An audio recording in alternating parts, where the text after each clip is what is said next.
Before we begin the story, let us know where you're watching from by leaving a comment below. If you enjoy this video, don't forget to like and subscribe. Have a wonderful day. Enjoy the story, everyone. Get this lying trash out of my house before I have you arrested for extortion. Ethan Caldwell's words exploded across his study like gunshots. Each syllable calculated to annihilate what remained of Sophia Hart's foolish heart. She stood frozen in the doorway of his mahogany-paneled sanctuary, still wearing the silk nightgown he'd ripped from her body in passion just hours ago, her positive pregnancy test clutched in trembling fingers like damning evidence of her naive dreams. The same man who had worshipped her body in the darkness, who had whispered promises against her throat, now regarded her with the kind of revulsion reserved for something that had crawled out of a sewer. His perfect features, the sharp jawline she'd traced with reverent fingertips, the piercing blue eyes that had gazed at her with manufactured tenderness, were now twisted into a mask of contempt, so complete it made her physically sick. "Ethan, please, just listen to me," she began, her voice breaking. Listen to what? More lies. He stood from behind his massive oak desk, his tall frame radiating menace as he moved toward her. "You really think you can trap me with this pathetic scheme? Do you have any idea who I am? What my family is worth?" Sophia's legs felt weak. This couldn't be happening. Not after everything they'd shared. Not after 8 months of stolen moments, secret touches, and whispered conversations about a future together like, "The baby is yours, Ethan. You know it is. We've been together since—" He cut her off with surgical precision, the crude words slicing through her like a blade. "That's all this Wassa-wealthy man, using his maid for amusement. Did you seriously think it meant something more?" The cruelty in his voice was like a knife twisting in her chest, but this wasn't entirely unexpected.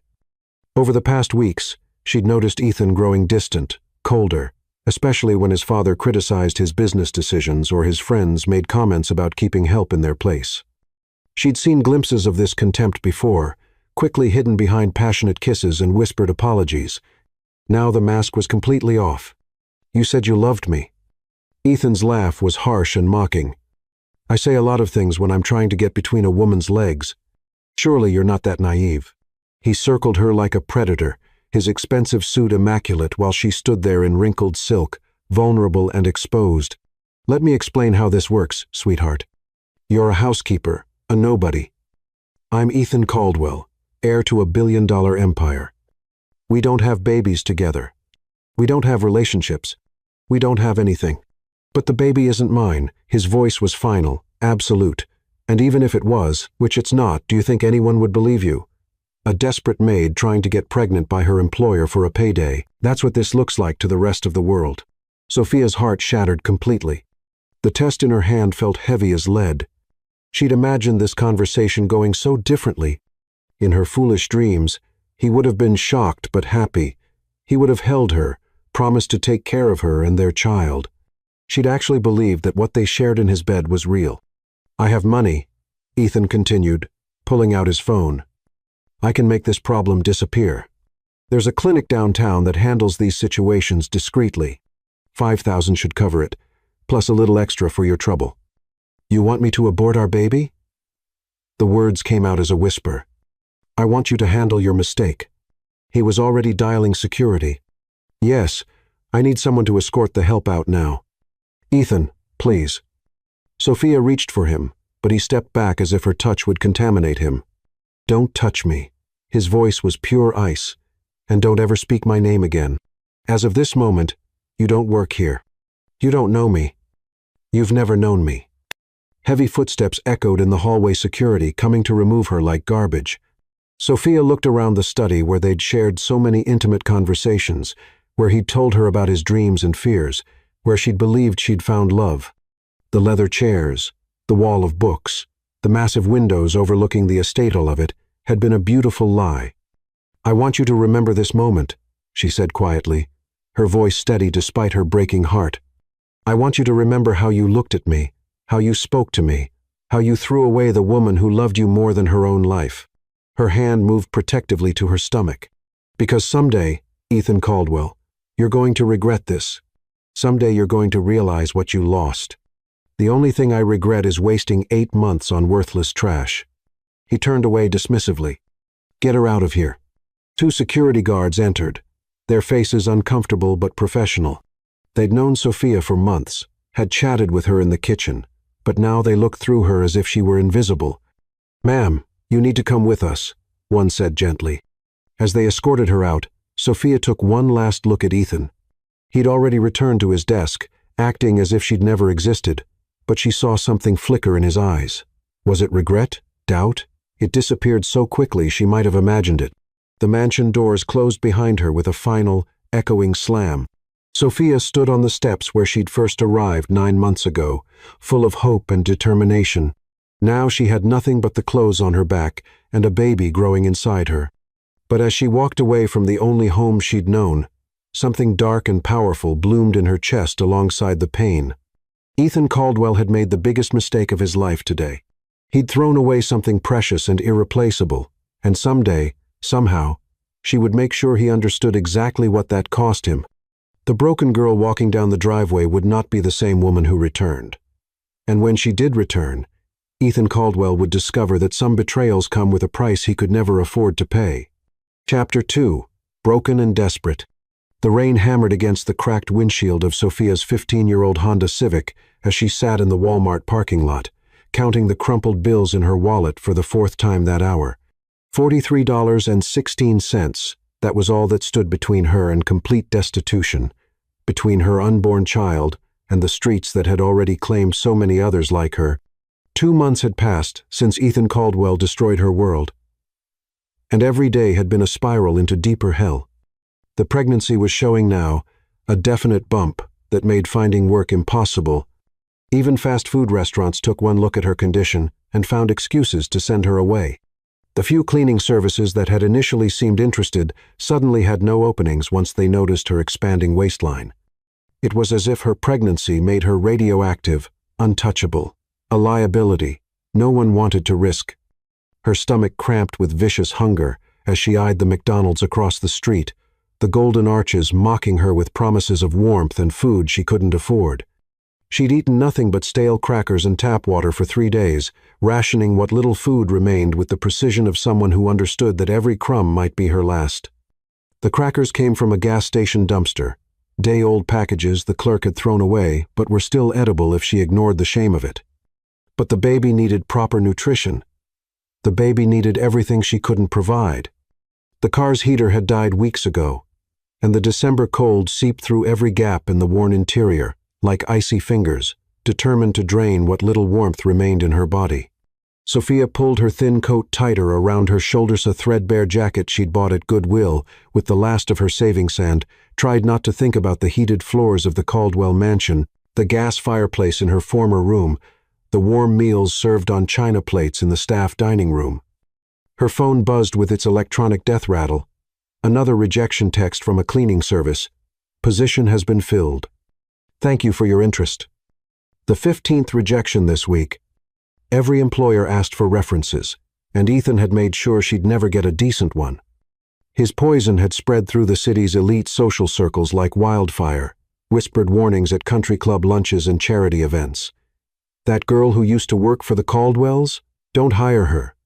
She's unstable, a liar, tried to trap poor Ethan with a fake pregnancy claim. The lies burned worse than the hunger. Not fake, never fake. She still had the medical records from the clinic, the blood tests that proved beyond doubt what Ethan refused to acknowledge. But his word carried weight in their insular world, and hers carried nothing at all. "Excuse me, miss." Sophia looked up to see a security guard tapping on her window, his breath forming little clouds in the frigid air. Her heart raced. She'd been parking here every night for a week, moving between this lot and 2 others, trying to stay warm and safe. This was the closest thing to shelter she had, and even this small mercy was being taken away. She rolled down the window, wincing as cold air rushed in like an Arctic assault. "Yes, officer?" "Ma'am, you can't sleep here. Store policy. You need to move along." His voice was stern but not unkind, the tone of someone who'd had this conversation many times before with many desperate people. "I understand. I was just—" Her voice caught, betraying her desperation. Where could she go? The homeless shelters had waiting lists that stretched for months. and most didn't take pregnant women anyway. The few that did were in neighborhoods where a young woman alone wouldn't last the night. Could I just stay until morning? I won't cause any trouble, I promise. The guard's expression softened slightly when he noticed her condition, his eyes taking in the obvious signs of her pregnancy and the hollowed look of someone who hadn't eaten properly in weeks. He probably had a daughter her age, maybe grandchildren on the way. Look, lady, I'm sorry, but I could lose my job. There's a women's shelter about 10 miles south on Route 9. They might have space. Sophia nodded, not trusting her voice.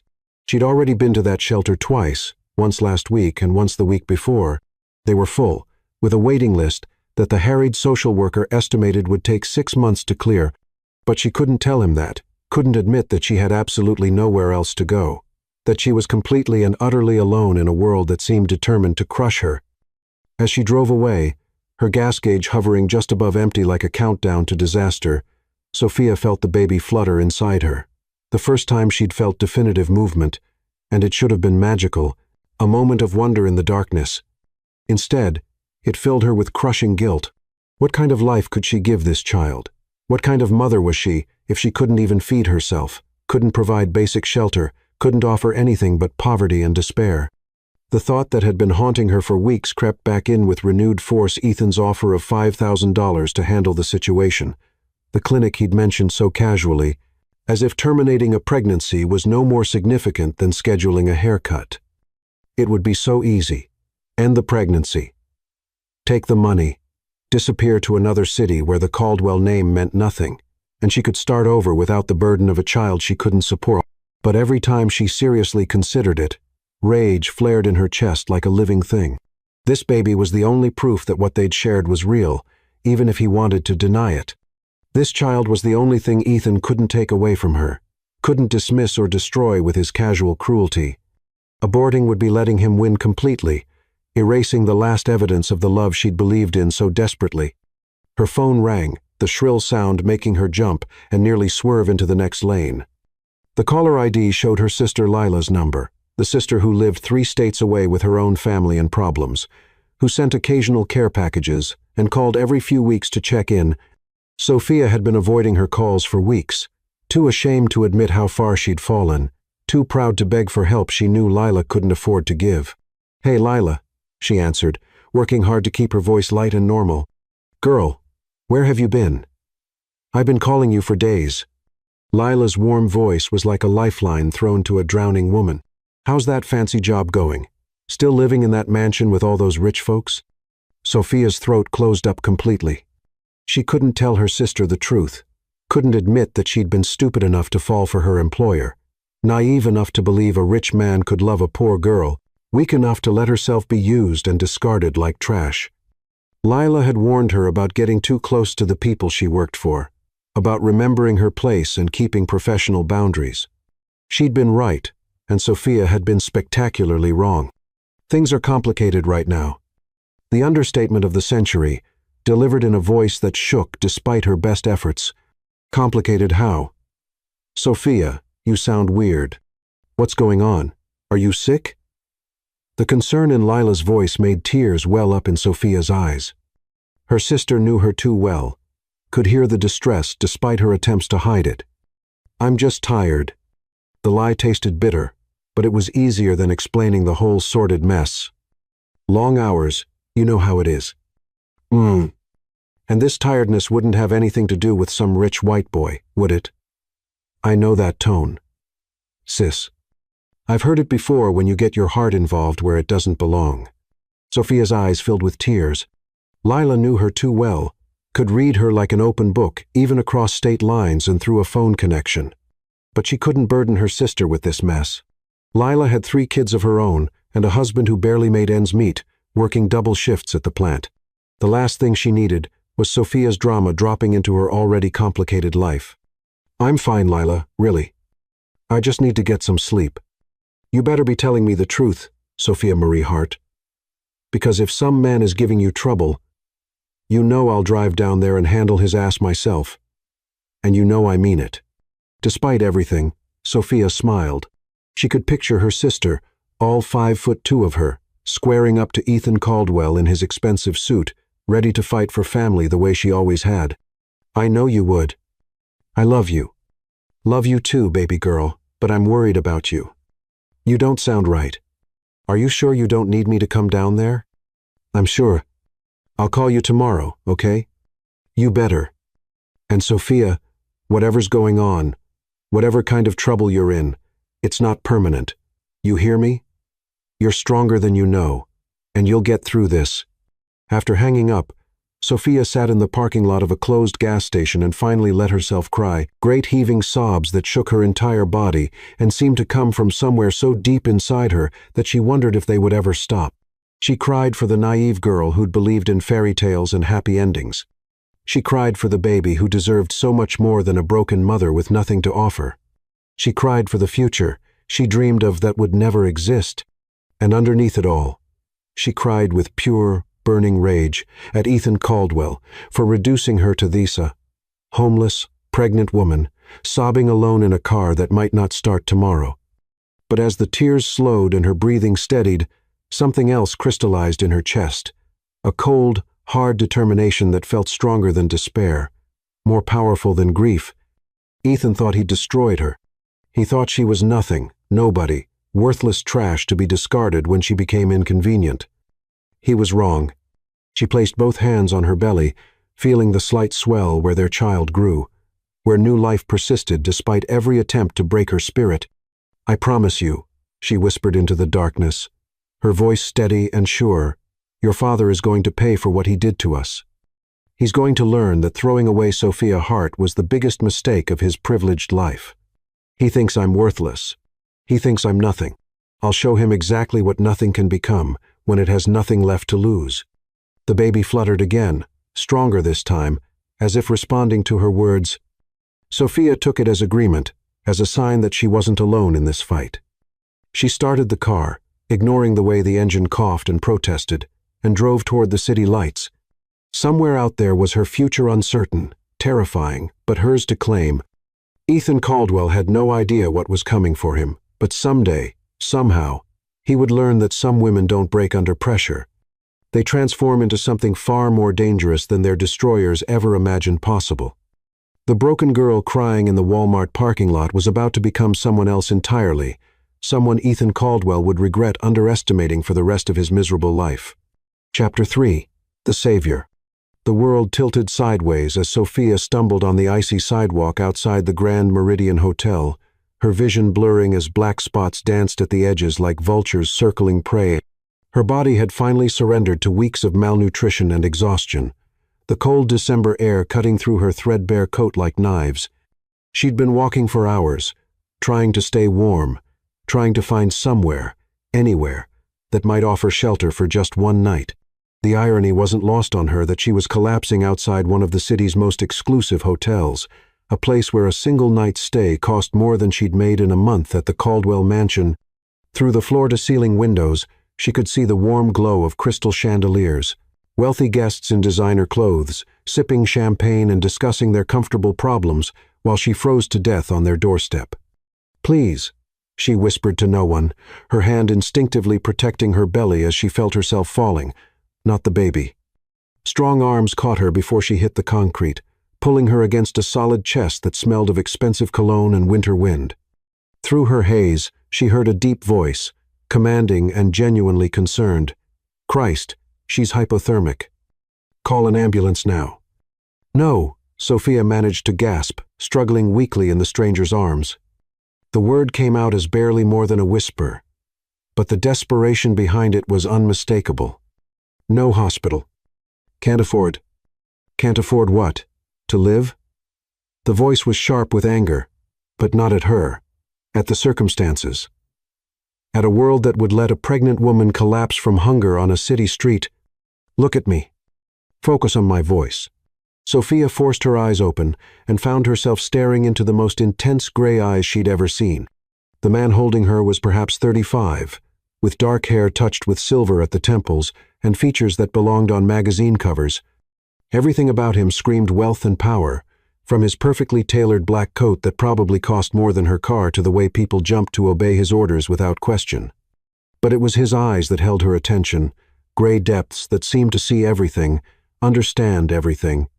"What's your name?" he asked, his voice gentler now, though she could sense the steel beneath the silk. "Sophia," she whispered, then tried to pull away despite her weakness. "I'm sorry, I didn't mean to." "You don't have to. When did you last eat real food, not scraps?" The direct question caught her off guard. Most people would ask if she was okay or what happened, offering platitudes and empty concern. This man cut straight to the heart of the problem with surgical precision. "Tuesday, I think. Today was Friday." The math was devastating, even to her. His jaw tightened, a muscle jumping beneath the expensive fabric of his collar. "Christ. Julian, forget the ambulance. Bring the car around. We're taking her somewhere safe." "Sir, perhaps we should call the authorities," another voice began, probably hotel security trying to remove the homeless woman from their pristine entrance. "The authorities?" The man's voice turned deadly cold, the kind of tone that could freeze blood in veins. "A pregnant woman is collapsing from hunger on our city's streets, and you want to call the authorities?" "What authorities?" "The ones who created this situation by failing her in the first place. Bring the car." Sophia found herself being lifted effortlessly and carried toward a sleek black Bentley that had appeared as if by magic. The man holding her moved with the fluid grace of someone accustomed to command, to having his orders followed without question. The leather seats were warm and soft, a stark contrast to the torn fabric of her Honda. The interior smelled of luxury leather, expensive wood polish, and the faint scent of money that seemed to permeate everything the wealthy touched. "The plaza," the man told his driver, settling beside her with careful precision, "and call ahead. I want their best suite prepared, and a private doctor standing by. Full medical staff, whatever she needs." "I can't," Sophia finally managed, her voice stronger now that she was warm. "I can't pay for any of this." He looked at her with those piercing gray eyes, and she felt exposed, as if he could see every secret she carried, every shame she'd endured. "Did I ask you to pay? But I don't even know who you are." "Gabriel Stone." He said it simply, as if the name should mean something to her, and suddenly it did. Gabriel Stone, the tech mogul whose company, Stone Enterprises, had been making headlines for months. Ethan had raged about him countless times over dinner, calling him a ruthless bastard who'd stolen multiple deals from Caldwell Enterprises. According to Ethan, Gabriel Stone was everything wrong with new money, aggressive, unpredictable, and completely without respect for old family traditions. He'd built his empire from nothing, clawing his way up from poverty to become one of the most powerful men in America. "Why are you helping me?" she asked, suspicious despite her desperate situation. In her experience, powerful men didn't help women like her without expecting something in return. "Because you need help," his answer was matter-of-fact, delivered without pretense or manipulation, "and because I've been where you are." "I doubt that." Sophia looked around the luxurious car interior, taking in details that represented more wealth than she'd ever imagined. "I don't think you've ever been homeless." Something dark flashed across his features, a shadow of old pain that transformed his face from merely handsome to genuinely human. "You'd be surprised. 20 years ago, I was sleeping under bridges, stealing food to survive. I know what it's like to be invisible, to have the world look through you, like you don't exist.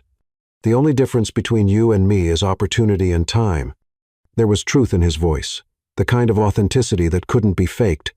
This man knew hunger, knew desperation, knew what it felt like to be discarded by a world that measured worth in dollar signs.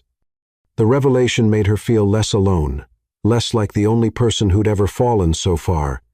The car pulled up to the Plaza Hotel, where uniformed staff waited on the sidewalk like an honor guard. Sophia had walked past this place dozens of times, but never imagined she'd enter it. The lobby was all marble and gold, intimidatingly elegant. She was acutely aware of her thrift store clothes and unwashed hair, of the way she must look to these people who lived in a world of endless luxury. "Mr. Stone, your suite is ready," the manager said with barely concealed curiosity about Sophia. "The physician is already waiting upstairs." In the elevator, Sophia caught her reflection in the polished mirrors and felt sick. She looked like exactly what she was, a desperate, broken woman who'd lost everything. Her hair hung limp and unwashed. Her clothes were wrinkled and stained. Her face was gaunt from hunger and stress. What must this powerful man think of her? Stop, Gabriel said quietly. Stop what? Whatever you're thinking about how you look or what I think of you. I see strength, not weakness. Survival, not failure. His gray eyes met hers in the mirror. I see someone who's been knocked down but hasn't given up. That's rarer than you might think. The suite was larger than some apartments she'd lived in, floor-to-ceiling windows overlooking Central Park, and the furniture probably cost more than she'd made in a year at the Caldwell mansion. A distinguished older man in a white coat stood waiting with a medical bag, his expression professional but kind. This is Dr. Bennett, Gabrielle explained. He's going to make sure you and the baby are okay. The examination was thorough but gentle. Dr. Bennett's expression grew increasingly concerned as he checked her blood pressure, listened to the baby's heartbeat with equipment that looked like it belonged in a space program, and reviewed the basic health questions that revealed the extent of her malnutrition. Severe malnutrition and dehydration, he told Gabriel quietly. Though Sophia could hear every word, another few days, and we could have lost both mother and child. She needs immediate IV fluids and careful nutrition management. We're talking about weeks of recovery, not days.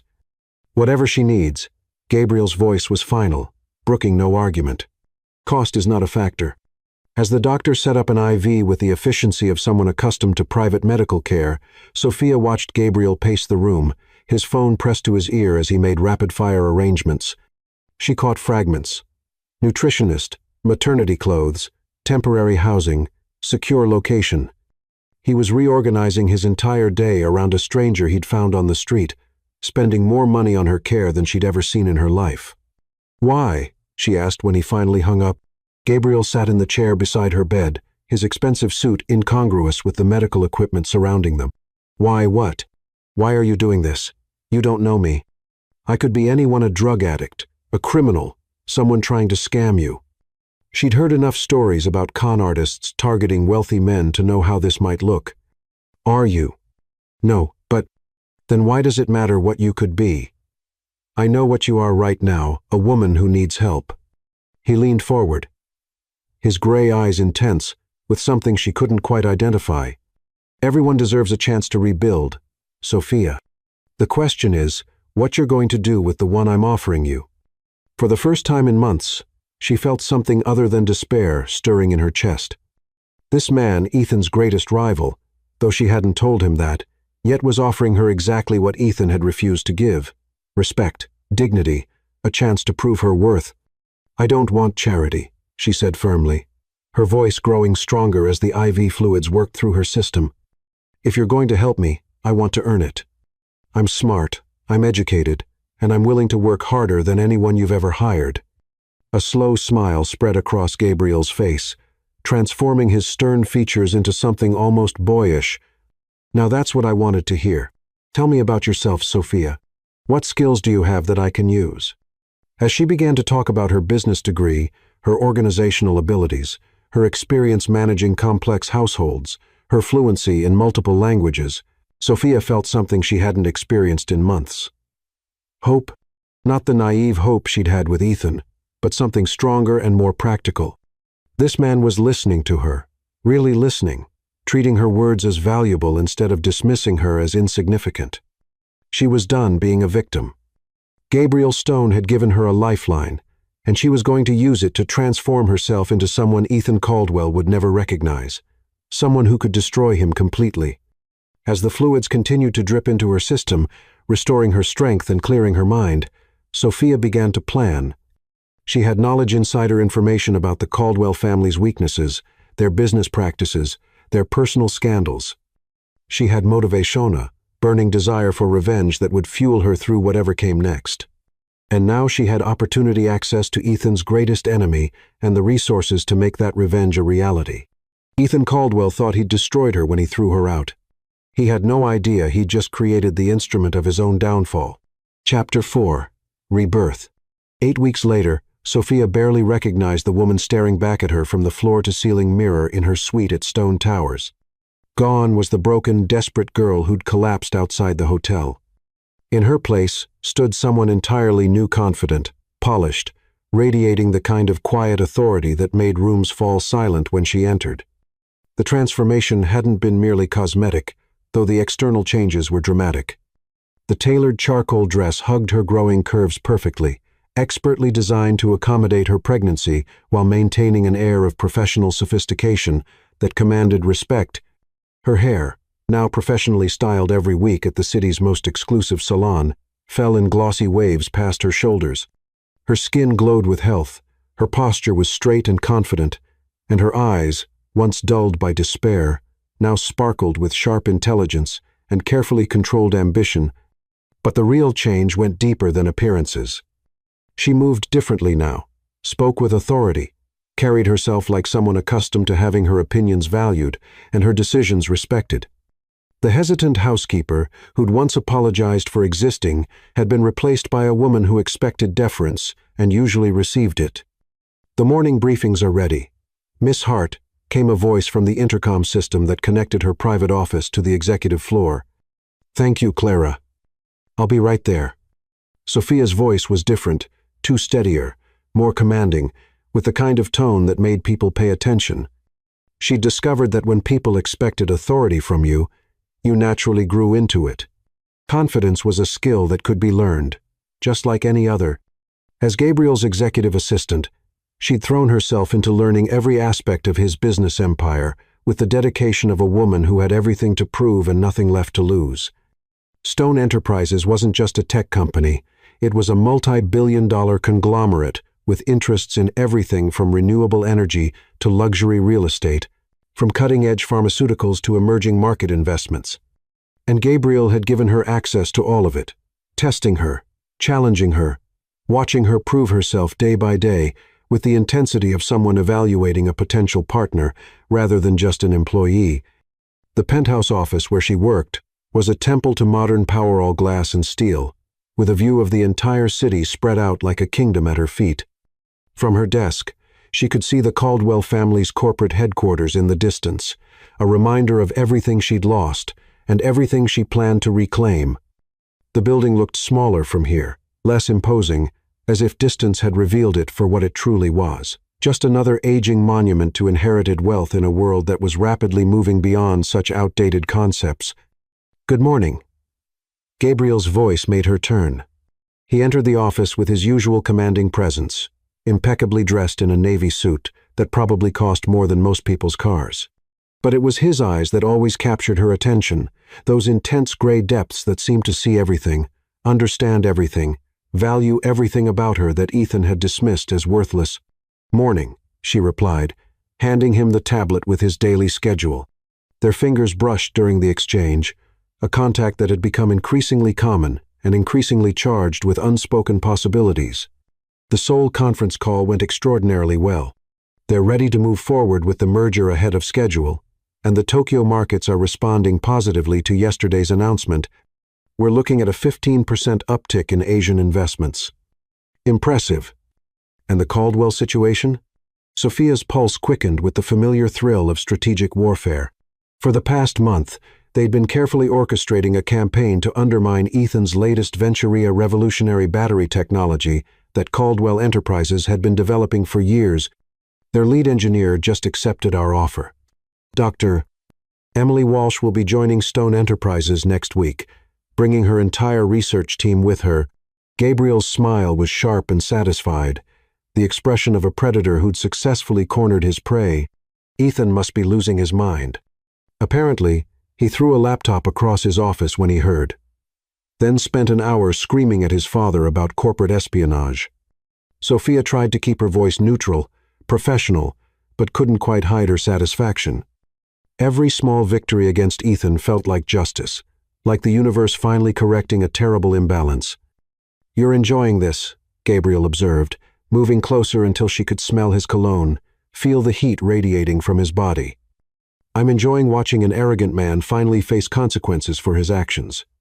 "Is that all Ethan is to you? An arrogant man?" The question hung in the air between them, loaded with implications. Sophia wasn't ready to examine it. Over the weeks, she'd shared pieces of her story with Gabrielle: the pregnancy, the betrayal, the homelessness, but she'd never spoken Ethan's name. He never admitted that her desire for revenge was deeply personal and all-consuming. "He's a symbol," she said carefully, turning to face him fully. Of everything wrong with inherited privilege and casual cruelty, of men who think they can use women without consequences. Gabriel studied her for a long moment, his gray eyes searching her face as if trying to read secrets written in her expressions. You know, when I first found you, I thought you were running from something. Now I realize you're running towards something. The question is what? Before she could answer, he moved past her to the windows, his presence commanding the entire room even in silence. I have a proposition for you. What kind of proposition? Have dinner with me tonight. Not a business dinner. A real one. Just the two of us. He turned back to her, his gray eyes intense with something that made her breath catch. I want to know who Sophia Hart really is, when she's not being my perfect assistant. Sophia's breath caught.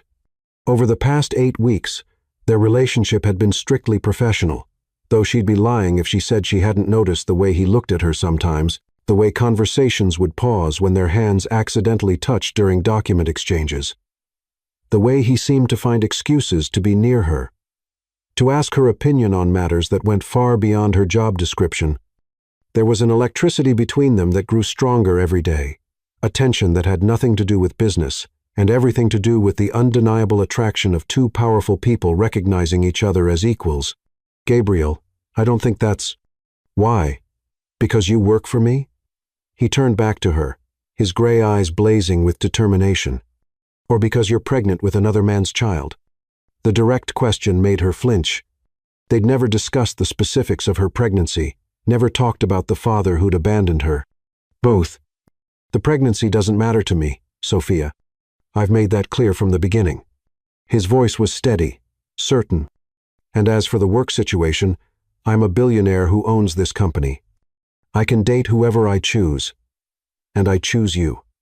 It's not that simple. It's exactly that simple. He moved closer, close enough that she could smell his cologne, feel the heat radiating from his body, see the flecks of silver in his gray eyes. Unless you're still in love with him? What? No. The denial came out sharper than she intended, more vehement than was probably wise. I hate him. Hatred and love are often two sides of the same coin. His observation was quiet, thoughtful, delivered without judgment, but with the kind of insight that made her feel exposed. Not in this case. Sophia's voice was firm, final. Ethan Caldwell destroyed any feelings I ever had for him. He threw me away like garbage, denied his own child, and left me to die on the streets. Whatever I felt for him is dead and buried. Something flickered in Gabriel's expression, satisfaction, perhaps, or relief. Then have dinner with me. Let me show you how a real man treats a woman he respects. The comparison to Ethan was obvious and intentional. Everything Gabriel had done since finding her had been the opposite of Ethan's cruelty. Where Ethan had hidden her away like a shameful secret, Gabriel had given her a position of prominence in his company. Where Ethan had dismissed her intelligence, Gabriel challenged and valued her mind.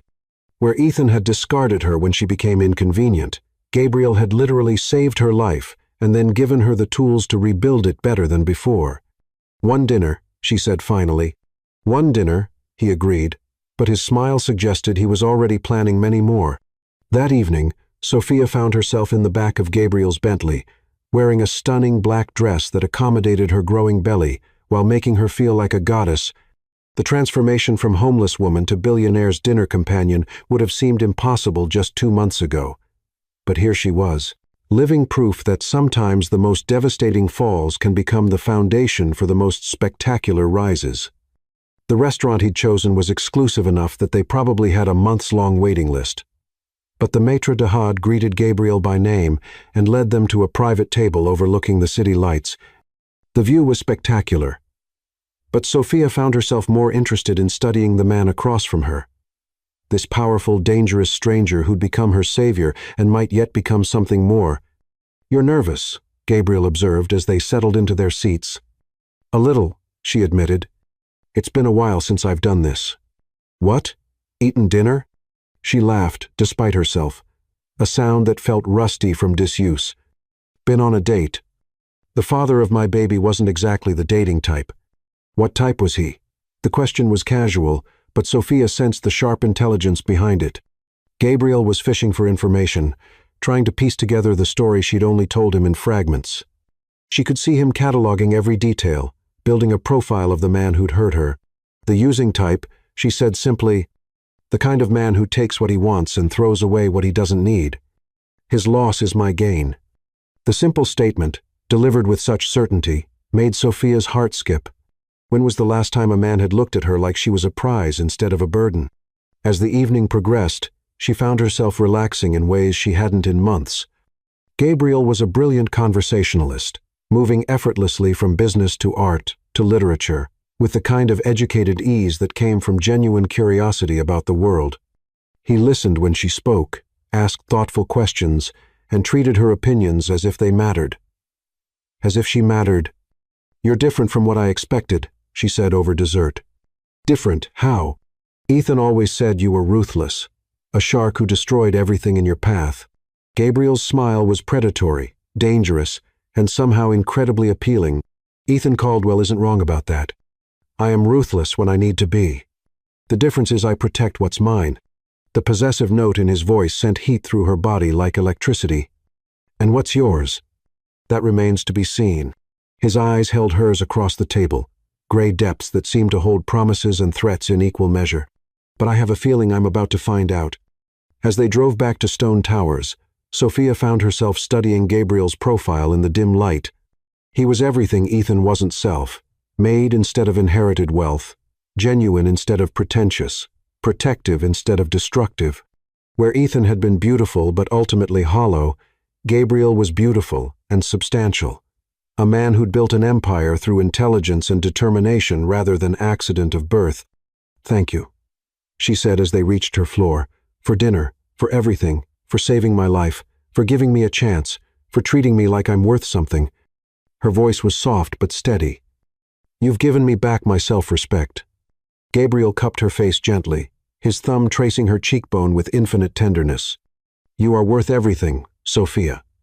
The man who threw you away is an idiot who's going to spend the rest of his life regretting his stupidity." When he kissed her, it was nothing like Ethan's demanding possession. It was reverent, patient, full of promise and respect. When they broke apart, Sophia felt like she was finally, truly alive again, not just surviving, but thriving.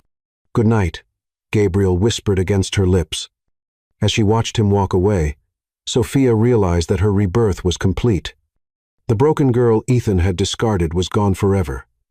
In her place stood a woman of power, protected by one of the most dangerous men in the world, and ready to claim everything that should have been hers from the beginning. Ethan Caldwell had no idea what was coming for him, but he was about to learn that some women don't just survive betrayal, they transform it into fuel for a revenge that burns hotter than the original love ever did. Chapter 5. Love and War. The first cry pierced the sterile air of the private delivery room at Mount Sinai Hospital, and Sophia felt her heart explode with love so fierce it took her breath away. After 14 hours of labor that had tested every limit of her endurance, her son had finally arrived, and he was absolutely perfect in every possible way. "He's beautiful," Gabriel whispered, his voice rough with emotion as he held her hand, his grip steady and reassuring. He'd been beside her through every contraction, every moment of pain, never leaving even when the doctor suggested he might want to wait outside during the difficult parts. His expensive suit was wrinkled from hours in the hospital chair, his usually perfect hair disheveled, but he'd never looked more handsome to her than he did in this moment of pure vulnerability and joy. Sophia watched through tears of overwhelming love as the nurse cleaned and weighed the baby before placing him on her chest. 8 pounds, 2 ounces of pure miracle, with a shock of dark hair and the kind of perfect features that spoke of good genetics from both sides of his complicated parentage. His tiny fist immediately wrapped around her finger with surprising strength, and she knew in that moment that she would kill anyone who tried to hurt this child. The baby's eyes were alert, already searching for his mother's face with the kind of intense focus that suggested intelligence. When he looked at her, Sophia felt a connection so profound it seemed to rewire her very soul. This was love in its purest form, unconditional, protective, transformative. "Hello, Noah," she whispered against his soft head, breathing in that incredible new baby scent that seemed designed by nature to create instant bonds. "Mommy's been waiting for you." Noah Stone, Gabriel said firmly, and when Sophia looked up at him in surprise, his gray eyes were blazing with determination that brooked no argument. If you'll let me adopt him legally, completely, I want to be his father in every way that matters. Not just emotionally, but officially. I want my name on his birth certificate, my protection around him, my love to be the foundation of his life. The tears came harder then. Great heaving sobs of relief and gratitude and overwhelming emotion. Ethan had rejected this precious baby before he'd even been born, but Gabriel was claiming him without hesitation, without conditions, without any thought of the complexities it might create. This man, who could have anyone, who could have biological children of his own someday, was choosing to make her discarded son his heir. Are you sure? He's not your biological. He's mine, Gabriel cut her off, his voice leaving no room for argument. From the moment you walked into my life carrying him, he became mine. Biology is just genetics, Sophia. Love makes a family. Commitment makes a father. Choice makes a legacy. 3 days later, as they settled into the nursery Gabriel had created in his penthouse, Sophia marveled at how completely her life had transformed. The room was a masterpiece of baby luxury custom furniture, handcrafted by European artisans, the finest organic linens, and every possible convenience that money could provide, but it was the way Gabriel held Noah, completely natural and protective, that made her fall deeper in love with him. She watched as he changed the baby's diaper with surprising competence, speaking in soft tones about stocks and business strategies, as if Noah could understand every word. You see, little man, the key to successful negotiations is understanding what the other party values most, he murmured, securing the diaper tabs with gentle precision. Your biological father values appearances over substance, tradition over innovation. That's going to be his downfall. There's something I need to tell you, Sophia said as they watched Noah sleep in his crib, his tiny chest rising and falling with the peaceful rhythm of innocence. She'd been planning this conversation for weeks, knowing that complete honesty was necessary if they were going to build something real together. Gabriel turned to her, immediately alert. What is it? Sophia took a deep breath, gathering her courage. It was time for complete honesty. I know who Noah's biological father is, and you know him too. Who? Ethan Caldwell. The silence that followed was deafening. Gabriel's expression went through several phases: surprise, understanding, and finally a cold fury that made him look genuinely dangerous. The temperature in the room seemed to drop several degrees as he processed the implications.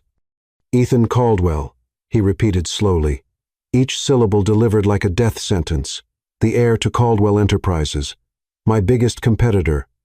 Yes. You were his housekeeper. Yes. And he threw you out when you told him you were pregnant. Sophia nodded, watching carefully for his reaction. She'd fallen in love with Gabriel over these past months, but she needed to know if this revelation would change everything between them. Some men's pride couldn't handle the complexities of loving a woman who'd been discarded by their rival.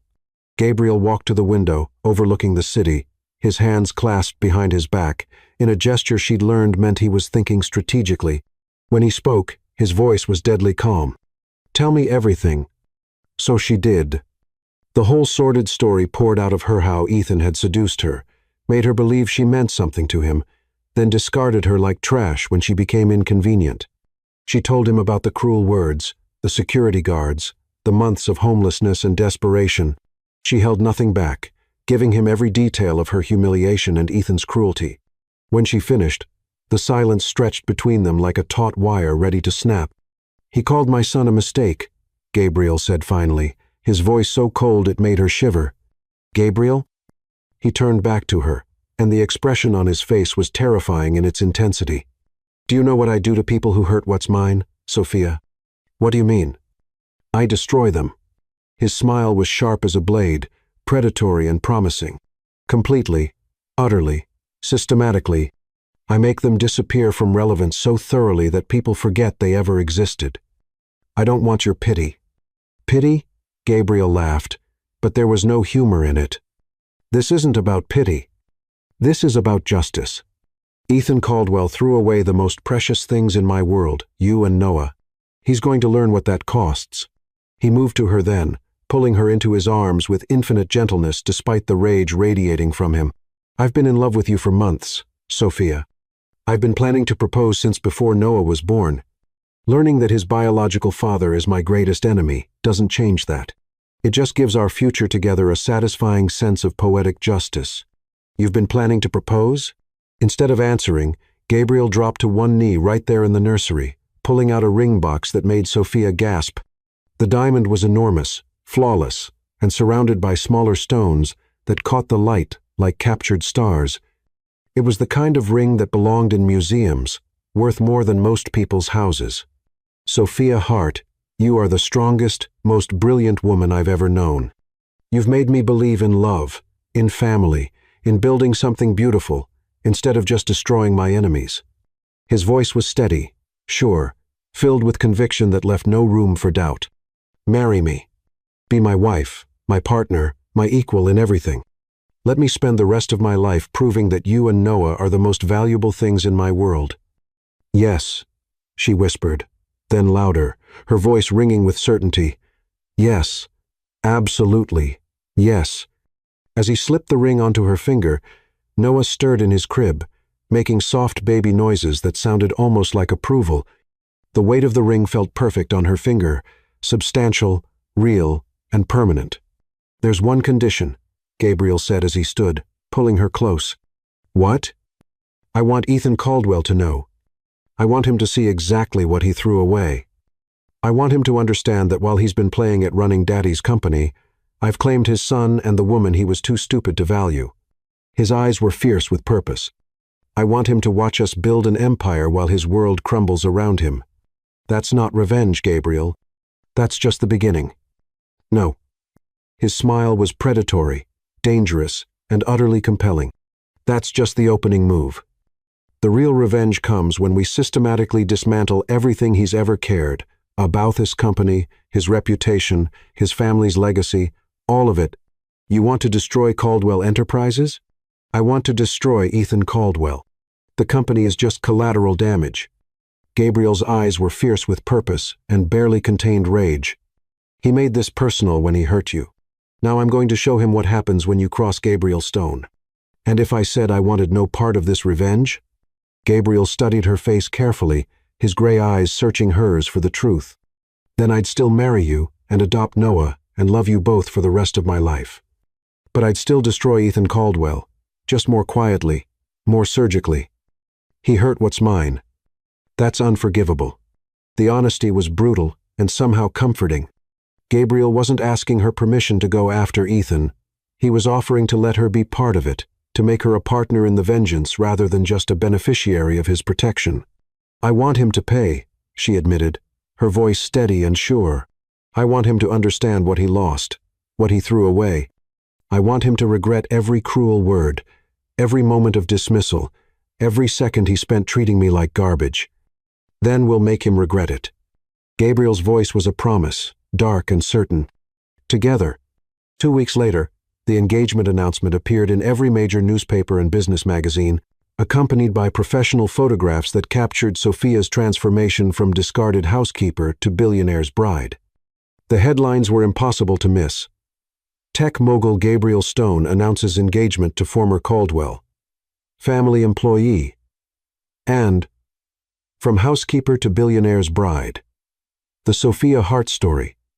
The announcement was carefully crafted to maximize impact, with just enough detail to make Ethan understand exactly who was marrying his greatest rival. Every word was calculated, every photograph chosen to show Sophia at her most radiant and powerful. Sophia knew Ethan would see them. Everyone in their insular social circle would make sure of it, would watch his face as he realized exactly who Gabriel Stone was marrying. And when he did, when he understood that his former housekeeper was now one of the most powerful women in the city, the real fun would begin. She stood in the nursery, holding Noah, now 3 weeks old and perfect in every way, watching the city skyline through the floor-to-ceiling windows.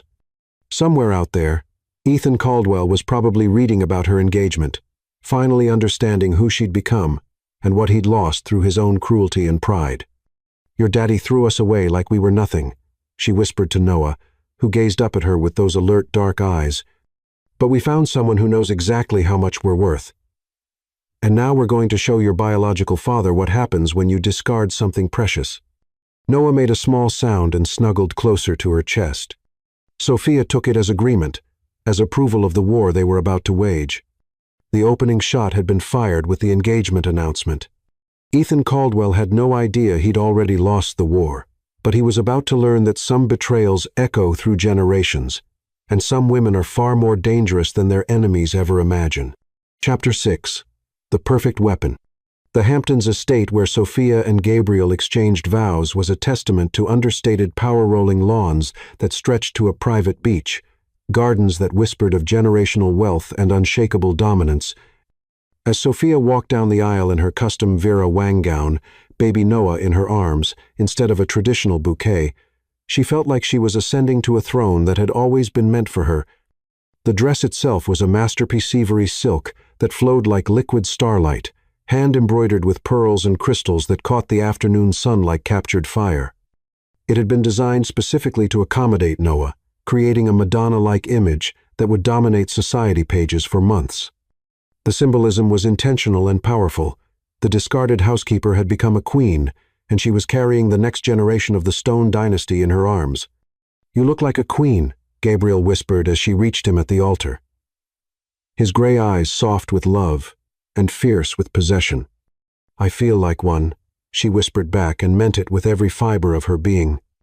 The ceremony was perfection, elegant, intimate, and broadcast live on every society page and business network in the country. Sophia knew Ethan would see it, knew he'd watch her become Mrs.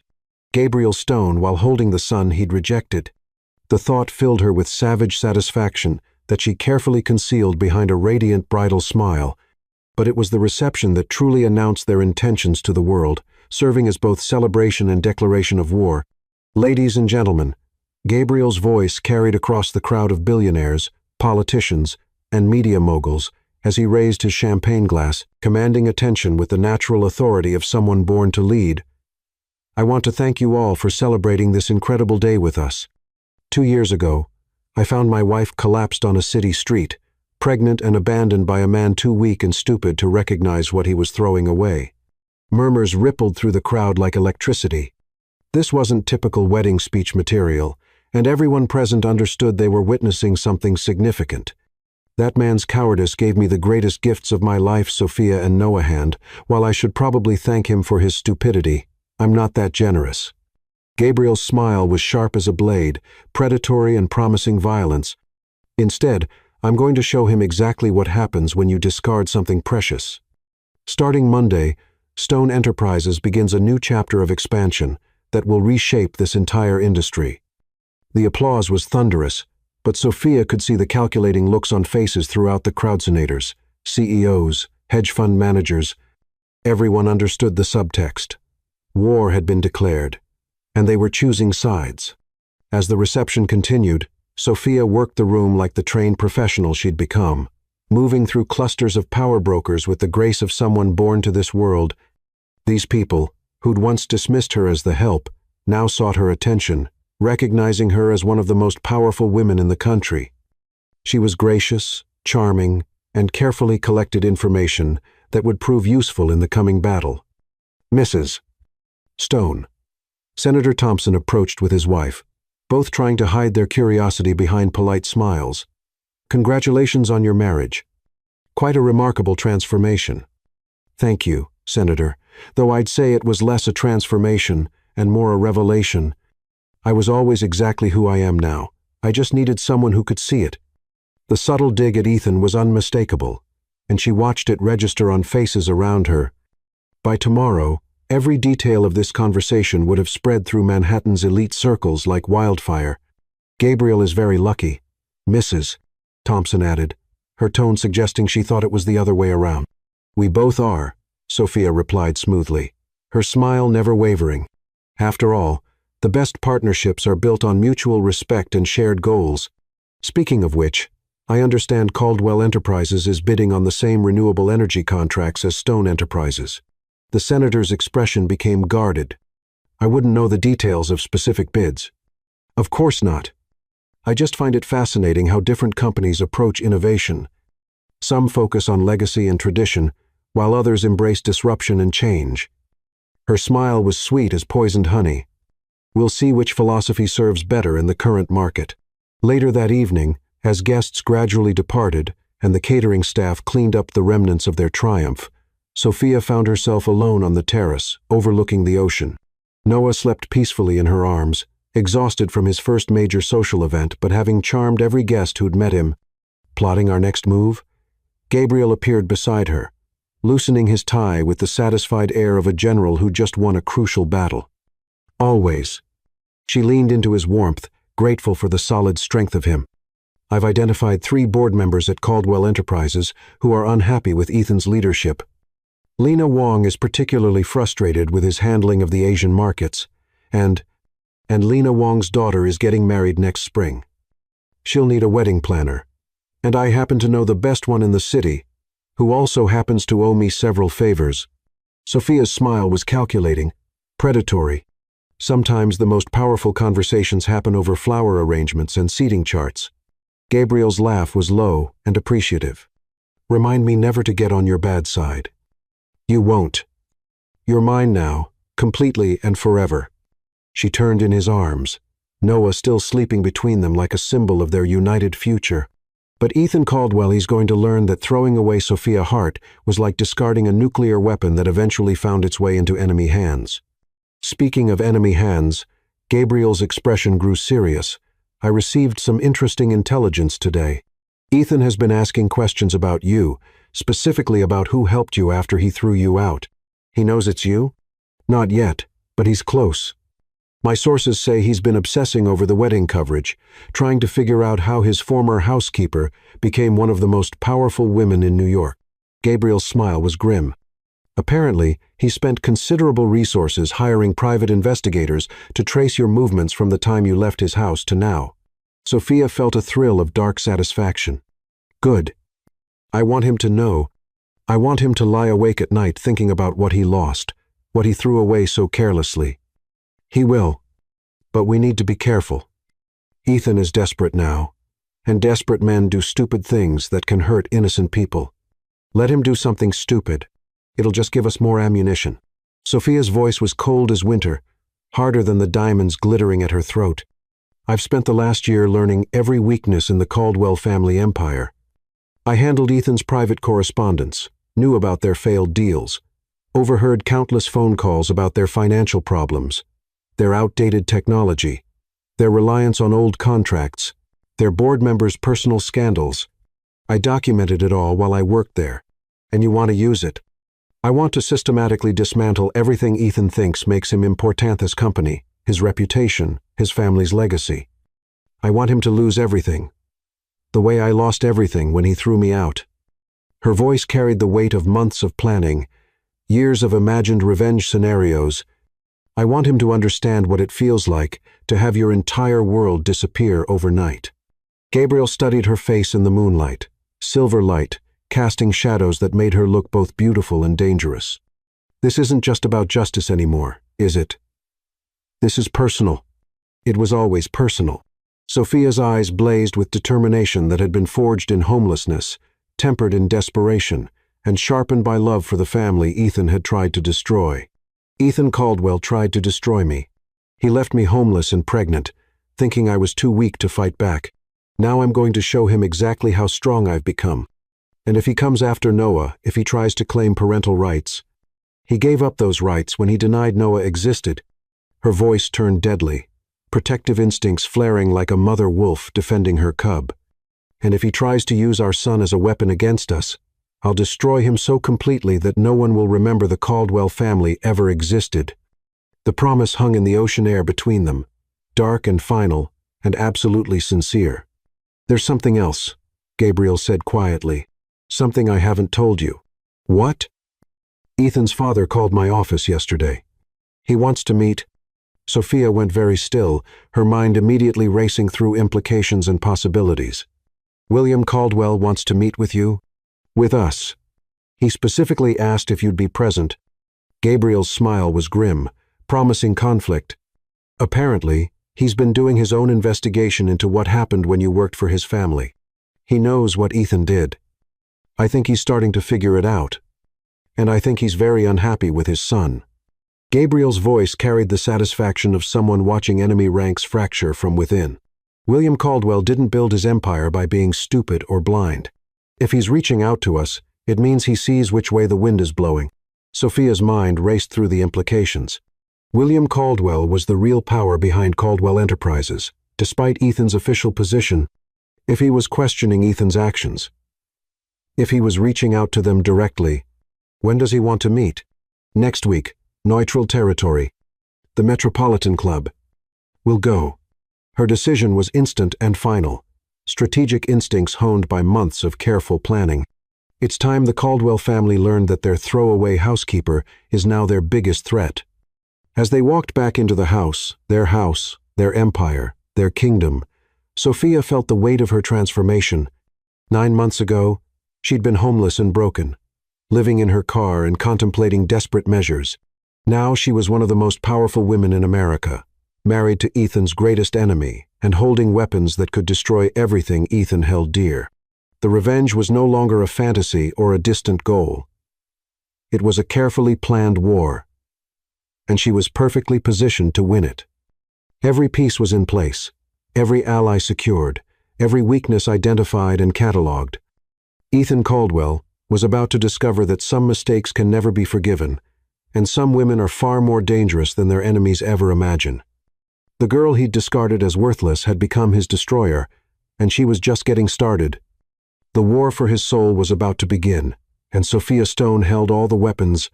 Chapter 7. The Unraveling.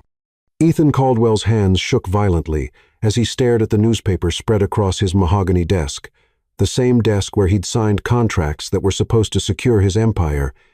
Instead, everything was disintegrating, and he was drowning in the wreckage of his own making.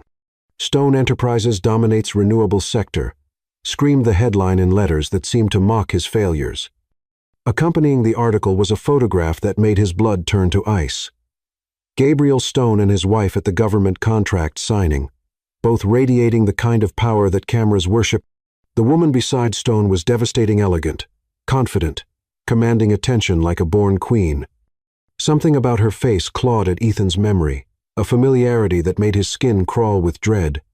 This was the 5th major contract Stone Enterprises had stolen from Caldwell Enterprises in 4 months. The renewable energy deal, worth $3 billion, had been virtually guaranteed to them until it suddenly wasn't. Their Asian expansion had collapsed overnight. Their technological partnerships were dissolving like sugar in rain. Everything Ethan touched turned to ash. "Sir," his assistant's voice crackled through the intercom like an alarm bell. "Your father wants to see you immediately." Ethan's stomach dropped to his shoes. William Caldwell only summoned his son for disasters, and this qualified as a complete catastrophe. The walk to his father's corner office felt like a death march through the halls of his crumbling kingdom. "Sit down, Ethan." William Caldwell's voice was ice-cold as he gestured to the chair across from his desk. At 65, the elder Caldwell still commanded respect and fear in equal measure, his silver hair perfectly styled, his suit immaculate despite the chaos surrounding them. "Explain to me how we've lost 5 major contracts to Stone Enterprises in the past quarter." "It's corporate espionage," Ethan said quickly, desperation bleeding into his voice. "Stone is somehow getting inside information about our bids, our strategies." "Our strategies?" William's laugh was harsh, cutting. "What strategies?" "The same outdated approaches we've been using for 20 years while our competitors innovate and adapt." "Dad, I've been working on modernization plans." "Have you?" "Because what I see is a company hemorrhaging talent, losing contracts, and generating negative press while our biggest rival grows stronger every day." William leaned back in his leather chair, his expression grim. "Do you know what I heard at the club yesterday?" Ethan remained silent, dreading whatever was coming. "Senator Thompson told me that Stone Enterprises has the most impressive advisory team he's ever encountered. Apparently, Mrs. Stone personally managed the negotiation for the renewable energy contract. Made our team look like amateur." "Mrs. Stone?" Ethan's voice cracked slightly. "His wife is involved in business operations. More than involved word is, she's the strategic mind behind their recent expansion." William's eyes narrowed dangerously. Gabriel Stone married a brilliant woman who understands both business and politics. What did you do, Ethan? Married that vapid socialite who cares more about her Instagram followers than our family's legacy. The reference to his recent engagement to Isabella Harper stung, but Ethan was still fixated on Stone's wife. What do you know about her, this Mrs. Stone? I know she used to work for our family. The words hit Ethan like a physical blow. His father's expression was carefully neutral, but there was something dangerous lurking beneath the surface. Work for us? In what capacity? She was our housekeeper until about 18 months ago, when she suddenly disappeared from our employment without explanation. Ethan's vision blurred around the edges. The woman in the newspaper photos, the strategic genius destroying his company, it couldn't be. Sophia had been nobody, nothing, just a temporary diversion who'd tried to trap him with a fake pregnancy. What was her name? He whispered. Sophia Hart, now Sophia Stone. William's voice was deadly quiet. Care to explain why our former housekeeper is now married to our biggest competitor and systematically destroying everything we've built? 2. Don't. Ethan's throat closed up completely. I've been doing some investigating. Son, making phone calls, asking questions. William stood and moved to the window, his hands clasped behind his back. Apparently, Miss Hart left our employment under mysterious circumstances. No one seems to remember exactly what happened, which is strange for such a well-regarded employee. She was just the help. Ethan managed. The help who graduated summa cum laude from Columbia Business School. The help who spoke 4 languages and managed our entire household with flawless efficiency. William turned back to his son, and Ethan had never seen his father look so coldly furious. What did you do, Ethan? Nothing. We had a brief. It was nothing serious. Nothing serious? William's voice could have frozen hell. And yet our nothing serious former employee is now one of the most powerful women in New York, married to the man who's destroying us. Quite a coincidence. Before Ethan could respond, his phone buzzed with an urgent text from his assistant. Check the business news now. With trembling fingers, Ethan pulled up the financial websites. The headline made his blood run cold. Caldwell Enterprises stock plummets as board questions leadership. Sir, his assistant's voice came through the speakerphone, barely concealing panic. The board is calling an emergency meeting. Several members are asking about leadership restructuring. William's expression went from cold to glacial. It seems our board has lost confidence in current management. This is all Stone's doing, Ethan said desperately. He's manipulating the market, spreading lies. Is he? Or is he simply capitalizing on our weaknesses? William moved back to his desk, his movements predatory. Lena Wong called me this morning. She's concerned about our Asian market strategy. Apparently, Mrs. Stone made some very insightful observations about our shortcomings during a recent social gathering. The room spun around Ethan. Lena Wong was one of their most influential board members, and if she was listening to Sophiato Mrs. Stone, then the rot went deeper than he'd imagined. I can fix this, Ethan said quickly. I can turn things around. Can you? Because from where I'm sitting, it looks like you've already lost a war I didn't even know we were fighting.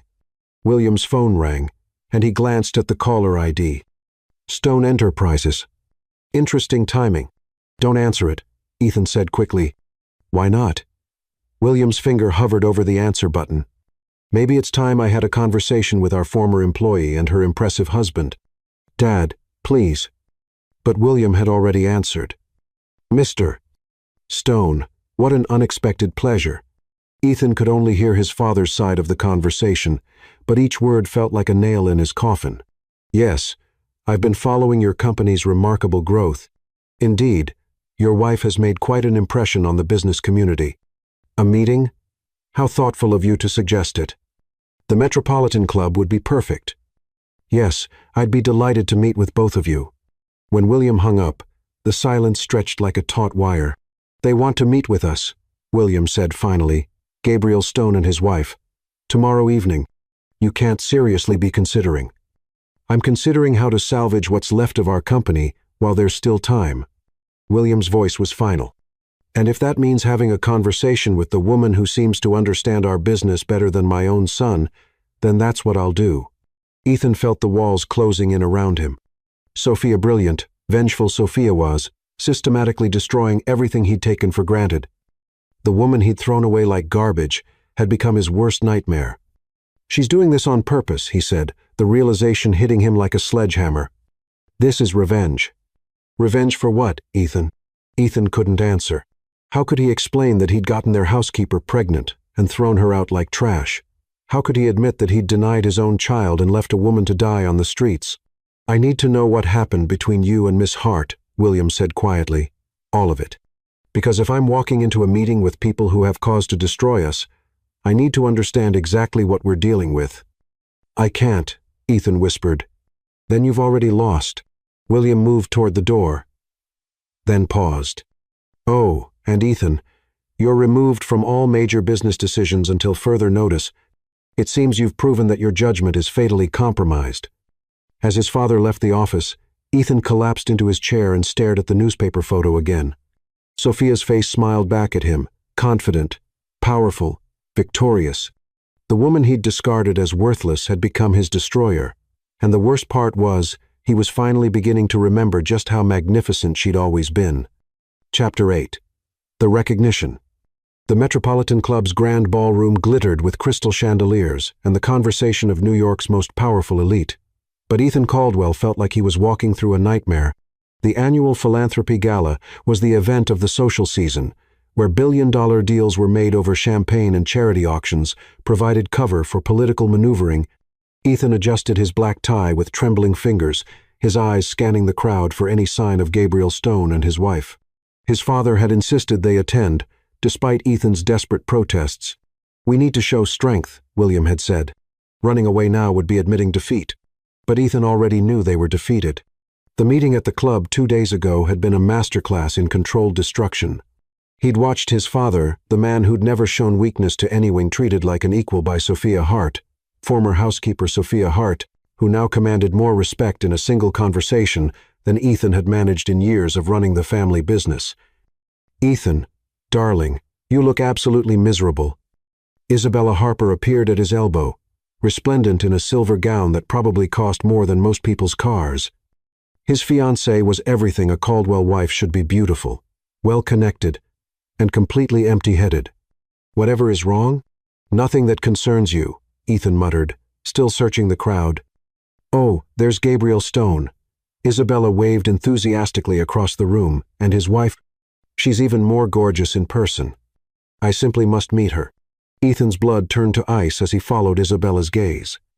There, across the crowded ballroom, stood Gabriel Stone in an impeccably tailored tuxedo. But it was the woman beside him who made Ethan's reality shatter into a million pieces. Sophia wore a stunning emerald gown that showcased her curves like liquid silk, her hair swept into an elaborate updo that framed a face transformed by confidence and power. She moved through the crowd like royalty receiving tribute, accepting greetings from senators and CEOs with the casual grace of someone born to command. In her arms, she cradled a baby dressed in a tiny designer tuxedo that somehow made the scene even more surreal and devastating. She's absolutely radiant, Isabella continued, oblivious to Ethan's growing panic.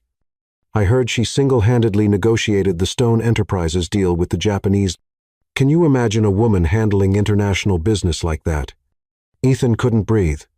The elegant woman commanding attention from senators and CEOs was the same person he'd thrown out of his house in a nightgown. The confident socialite discussing foreign markets with ambassadors was the desperate girl he'd called worthless trash. Ethan,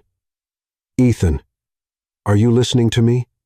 I need air, he mumbled. But before he could escape, the crowd around them shifted, and suddenly, Sophia was walking directly toward them. Time slowed to a crawl as she approached, her emerald gown rustling softly against the marble floor. Up close, she was even more devastating. Her skin glowed with health and happiness. Her eyes sparkled with intelligence and something that might have been amusement, and she carried herself with the unmistakable bearing of a woman who knew exactly how powerful she was. Isabella Harper, his fiancée, gushed, extending a perfectly manicured hand. I've been dying to meet you, Mrs. Stone. You're absolutely legendary. How kind of you to say. Sophia's voice was warm honey over steel, and when her eyes met Ethan's over Isabella's head, her smile turned predatory. "And you must be Ethan Caldwell. I don't believe we've been properly introduced." The audacity of it pretending they were strangers hit Ethan like a physical blow. "We haven't met before, have we?" Sophia tilted her head thoughtfully, as if trying to place him. "I don't recall, though you do look familiar. Perhaps we met in passing somewhere." Isabella laughed. "Ethan, honestly, how could you forget meeting someone so accomplished? Mrs.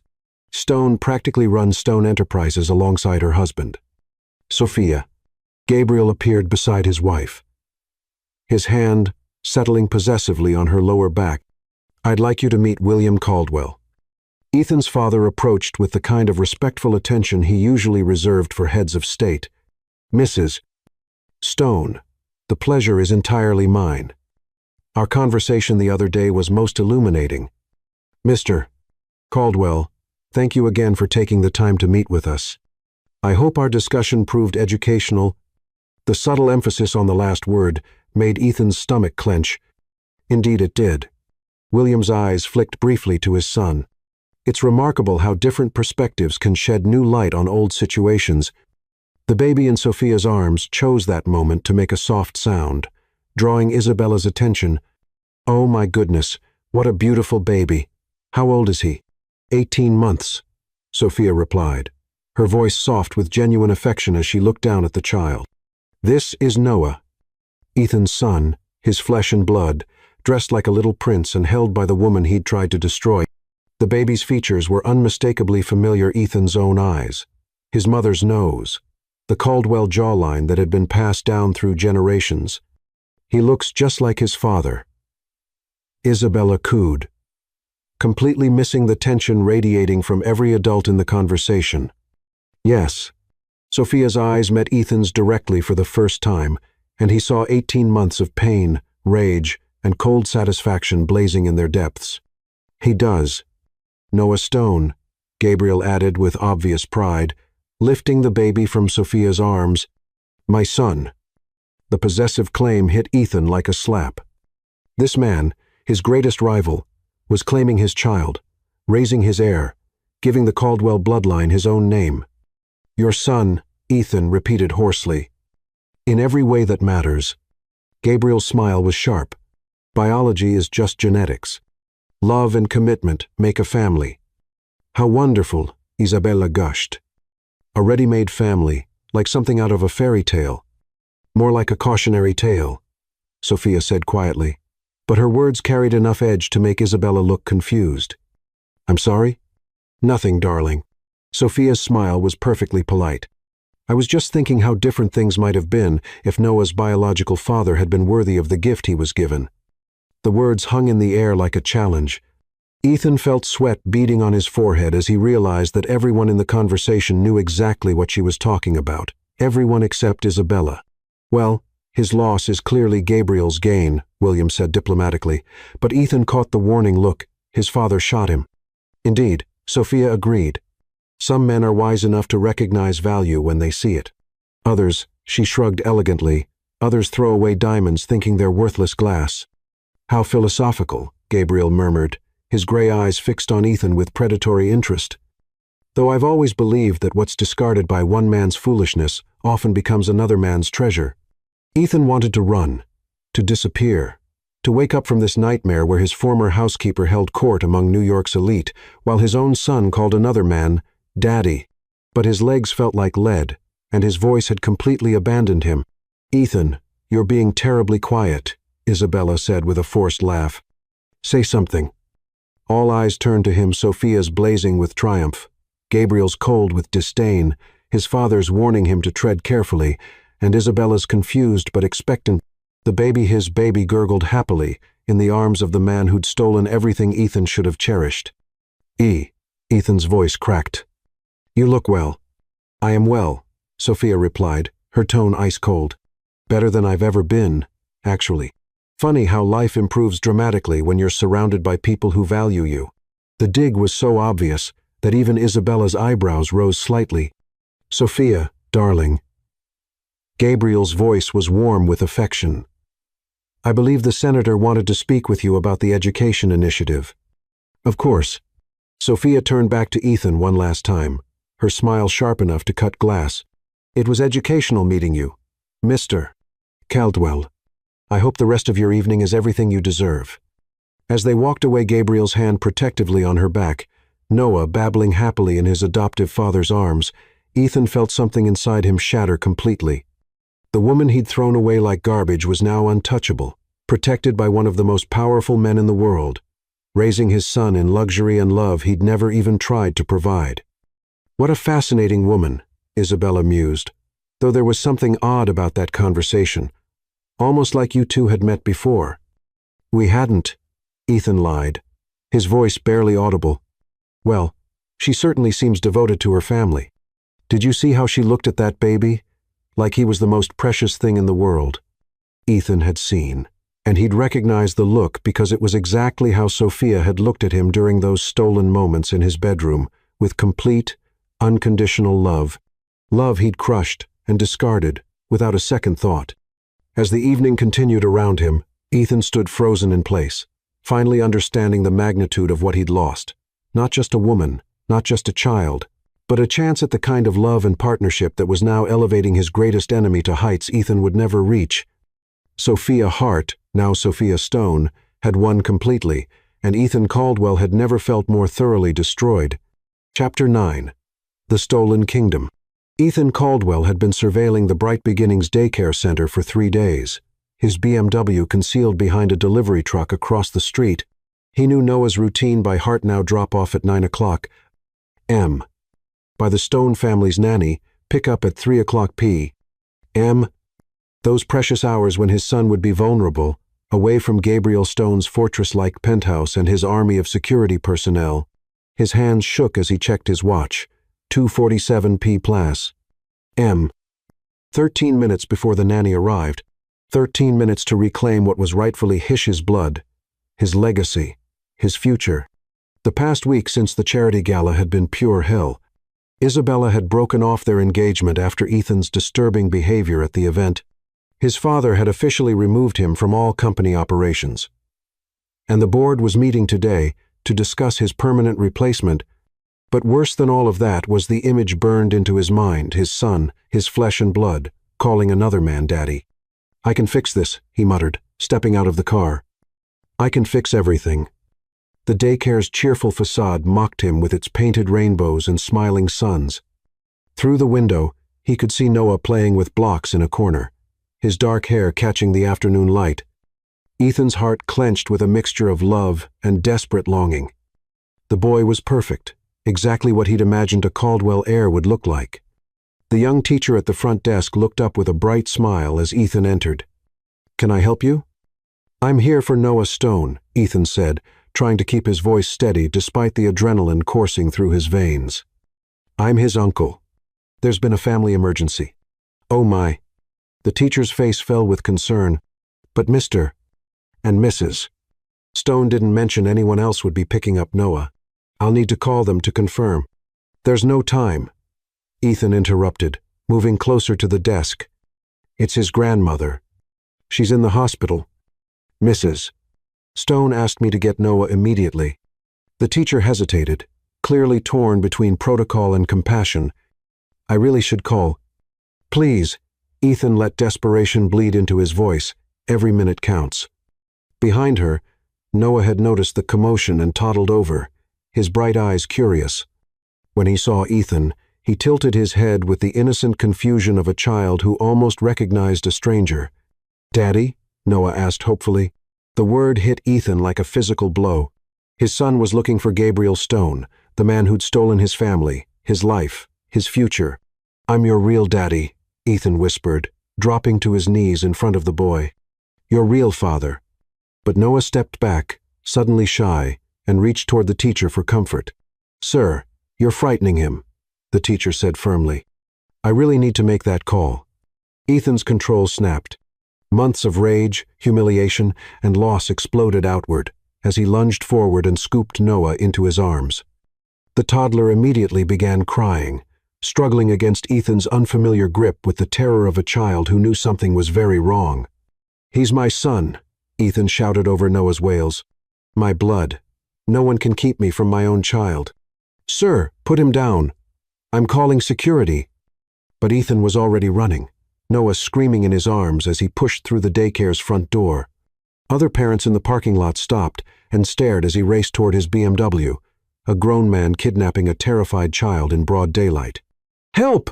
the teacher screamed from the doorway. "Someone stop him." Ethan's hands fumbled with the car seat he'd hastily installed that morning. Noah's cries had turned to heartbroken sobs, the kind that spoke of genuine terror. For a moment, Ethan hesitated. This wasn't how it was supposed to go. His son was supposed to recognize him, to want to come home. "It's okay," Ethan whispered desperately. "Daddy's here. I'm going to take care of you." But Noah only cried harder, calling for Mama and Dada with increasing panic. Ethan managed to secure the car seat and jumped behind the wheel, his heart pounding as sirens wailed in the distance. He'd planned to take Noah to his apartment, to have time to explain, to make his son understand. But now, with police cars visible in his rearview mirror, that plan was crumbling. His phone rang, Gabriel Stone's name flashing on the screen. With trembling fingers, Ethan answered. "You have exactly 60 seconds to return my son before I end you." Gabriel's voice was pure ice, more terrifying than any scream. "He's not your son," Ethan shot back, taking a sharp turn that made Noah cry harder. "He's mine. His blood, his DNA. His blood doesn't make you his father. You pathetic piece of love makes a father. Protection makes a father, and you've never given him either. I can learn. I can be what he needs." By terrorizing him, by kidnapping him from daycare, Gabriel's laugh was harsh. "You're proving exactly why you don't deserve to breathe the same air as him." Ethan could see Stone Enterprises' black SUVs converging from multiple directions, a coordinated response that spoke of military precision. Gabriel hadn't just called the police. He'd mobilized a private army. "I just want a chance," Ethan said desperately. "I just want him to know who I am. He knows who his father is. He calls him Dada every morning and every night. You're nothing to him but a stranger who just traumatized him." The truth of those words hit Ethan harder than any physical blow. In the rearview mirror, Noah had exhausted himself crying and now sat silent, tears streaming down his face as he clutched a small stuffed animal. Ethan hadn't even noticed him grab. "Sir, this is the NYPD." A voice crackled over a loudspeaker.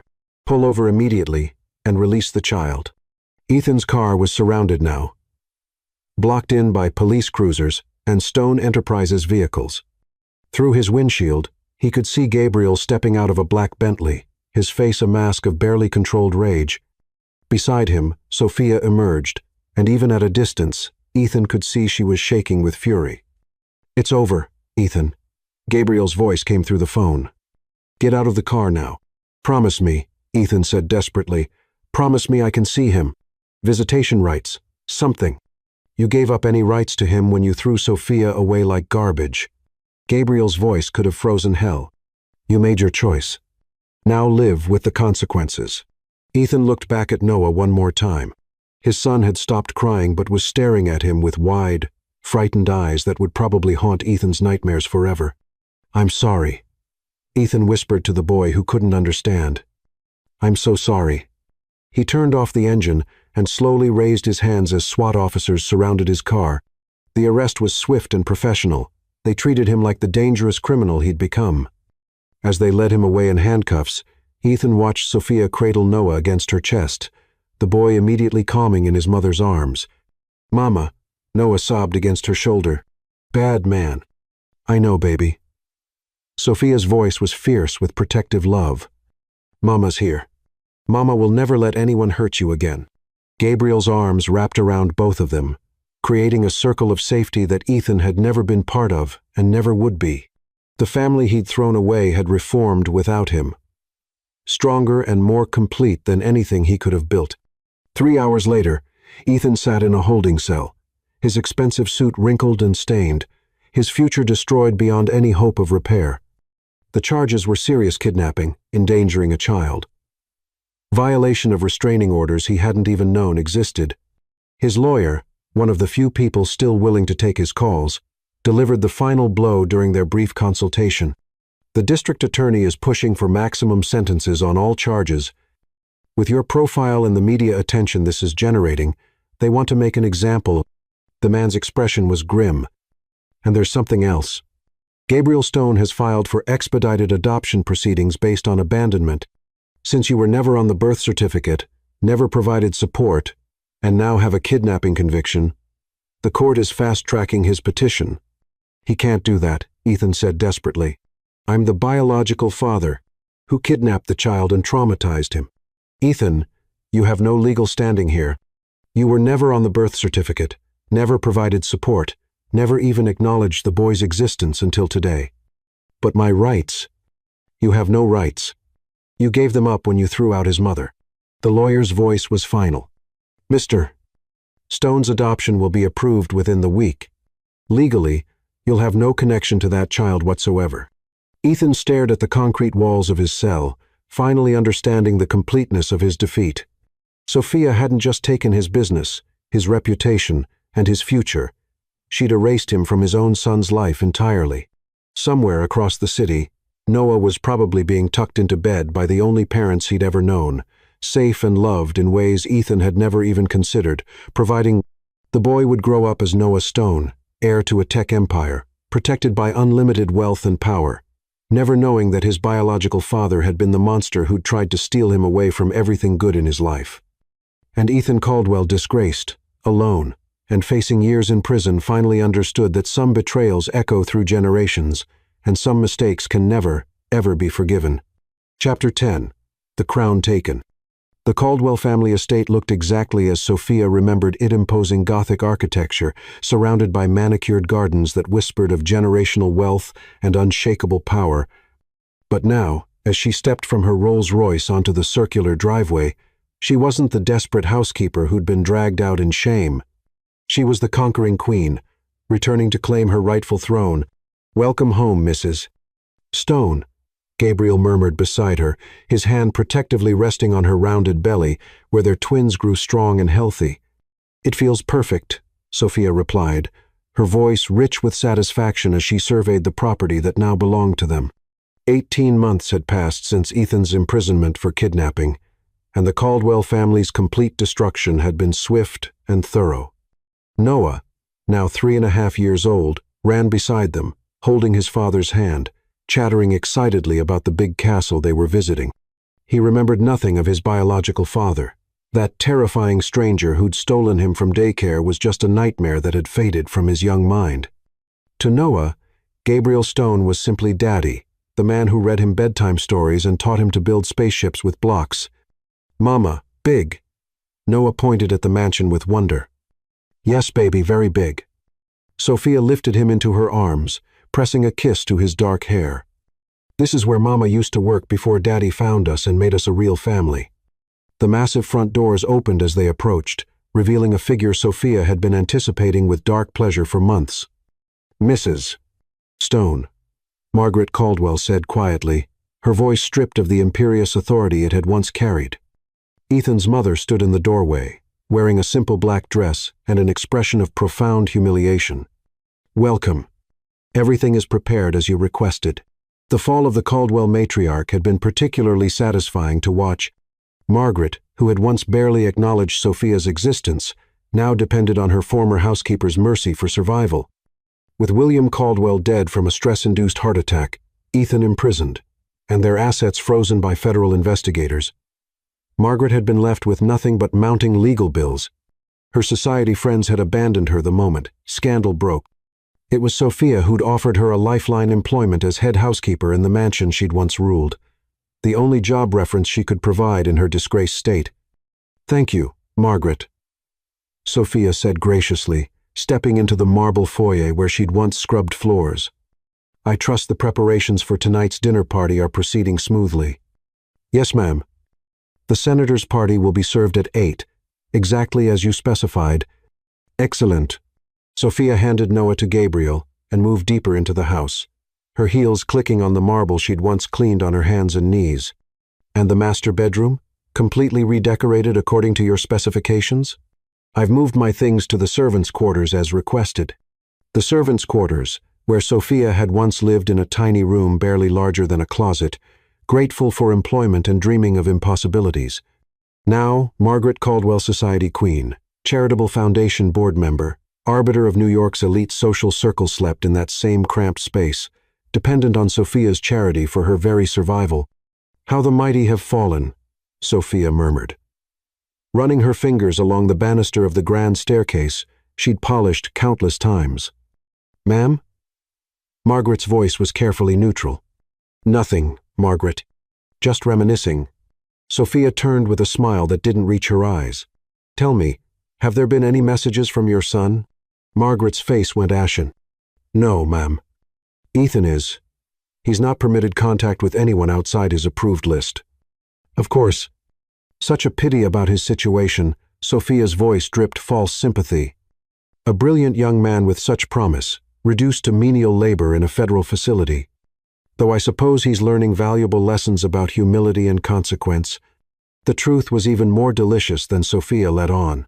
Ethan wasn't just imprisoned, he was broken. Reports from guards and inmates painted a picture of a man who'd lost his mind along with his freedom. He spent his days in the prison laundry, washing uniforms and muttering about lost opportunities and stolen children. His fellow inmates called him Baby Daddy and delighted in tormenting him about the son who'd grown up calling another man father. "Ma'am," Margaret said quietly, "if I may ask, will you be requiring my services permanently?" The question hung between them, loaded with desperation. Margaret knew, as well as anyone, that without Sophia's protection, she would end up homeless and destitute. Her social circle had abandoned her the moment the Caldwell fortune evaporated, and no one in their world employed disgraced society matrons as housekeepers. "That depends," Sophia said thoughtfully, "on your performance, your attitude, and your willingness to remember your place." "I understand completely." "Do you?" Sophia stepped closer, her voice dropping to barely above a whisper. "Because there was a time when you looked at me like I was dirt beneath your shoes, when you treated me like my thoughts, my feelings, my very existence was meaningless. Do you remember that, Margaret?" The older woman's hands trembled slightly. I was wrong. I see that now."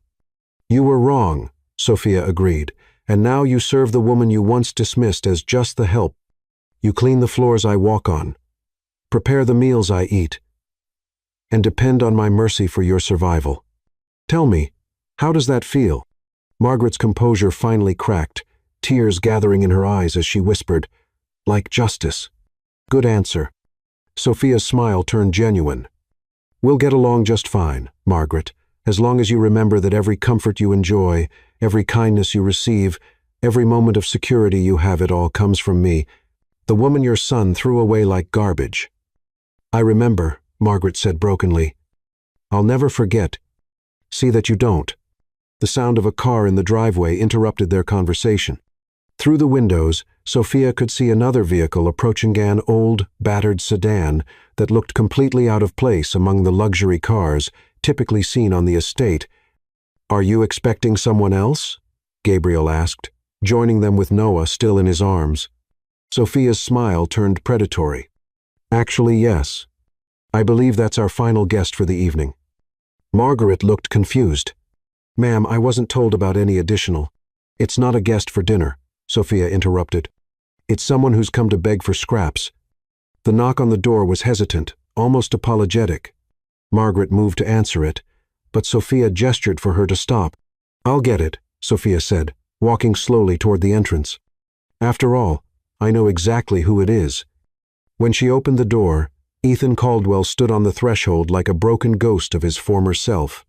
Released on parole after 18 months for good behavior and overcrowding, prison had not been kind to him. His once perfect hair was gray and unkempt, his expensive clothes replaced by ill-fitting thrift store items, his confident bearing reduced to the slouched posture of a defeated man. "Hello, Ethan," Sophia said pleasantly, as if greeting an old acquaintance rather than the man who'd tried to destroy her life. "Sophia," his voice was barely recognizable, "I heard you were living here now." "Living here?" She laughed, the sound musical and cruel. "Oh, Ethan, I don't live here. I own here. This is my house now, my property, my kingdom. And you? She looked him up and down with obvious disdain. "You're trespassing." Behind her, she heard Margaret gasp in recognition and horror. Noah peeked around Gabriel's shoulder, studying the stranger with curious but wary eyes. "I was hoping," Ethan continued desperately, "that I could see him just for a minute. I know I have no rights. But what?" Sophia's voice turned ice cold. "You thought after kidnapping him, traumatizing him, and serving time in federal prison, you deserved a reward. He's my son." "No." Gabriel's voice cut through the air like a blade as he stepped forward. Noah secure in his arms. "He's my son legally, biologically through adoption, and in every way that actually matters. You're just the sperm donor who tried to hurt him." Ethan's eyes fixed on Noah with desperate hunger. "He looks so much like me." "Like me," Gabriel finished firmly. "He has my name, my protection, my love. He calls me Daddy because that's what I am. You're nothing to him but a cautionary tale." "Noah," Ethan whispered, reaching toward the boy. Noah immediately hid his face against Gabriel's shoulder, clearly frightened by the stranger's intensity. "No," the toddler said firmly. "Go away, bad man."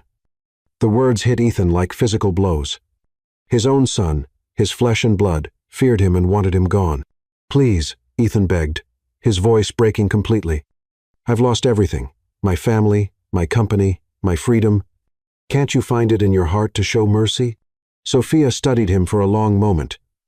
This broken shell of the man who'd once commanded her world. "Mercy," she repeated thoughtfully. "The way you showed mercy when you threw me out, pregnant and homeless?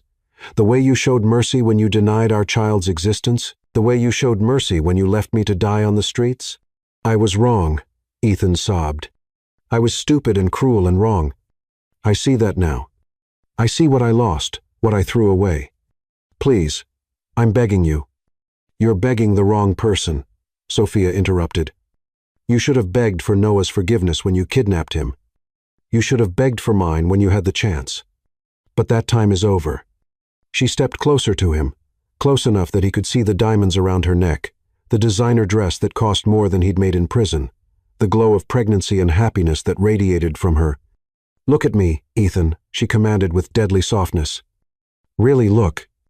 I am everything you could have possessed, brilliant, beautiful, wealthy, powerful. I could have been your empress, your equal, the mother of your dynasty.